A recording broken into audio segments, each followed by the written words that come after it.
শালা আজকে যদি লোন না তুলতে পারি ওর মাথা ফাটায় তারপর আমি বাড়ি যাব। এই যে শুনছেন, বাড়িতে কেউ আছেন? হ্যাঁ, কি হয়েছে কি? হ্যালো ম্যাডাম, নমস্কার। আমি লুঙ্গি লোন ডিপার্টমেন্ট থেকে এসেছি। আমার নাম ঐশিকী বিশ্বাস। আপনি আমাদের কোম্পানি থেকে লোন নিয়েছিলেন না, আমি তার জন্যই আপনার কাছে এসেছি।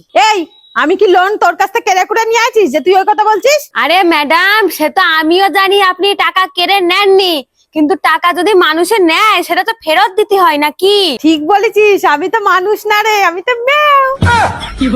এ আবার কি রে? শুনুন ম্যাডাম, এই নাটক অনেক হয়েছে, এবার আমার টাকা দিন। না না, এটা তো সম্ভব না। এই দেখুন ম্যাডাম, আপনার মতো বউরা না দেশটাকে কামড়ে খাচ্ছে। হট পাগল, দেশ আবার কামড়ে খাওয়া যায় নাকি? তোর কাছে যদি একটা সন্দেশ থাকে দে, কামড়ে আমি খাই। দেখো দেখেন, আমার সাথে একদমই আর কি মারবেন না।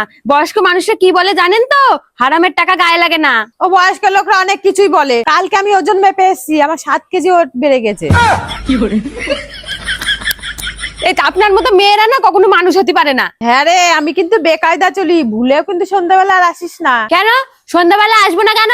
হ্যাঁ রে, আমাকে বাড়ির লোক সন্ধ্যাবেলা চার্জে বসিয়ে রাখে। এই হারামজাদা স্যার, কার বাড়ি পাঠাইছিস আমার? ও আমার টাকা দিয়ে তো দূরের কথা, ভগবানের আত্মা দেবে কিনা তাই সন্দেহ রয়েছে।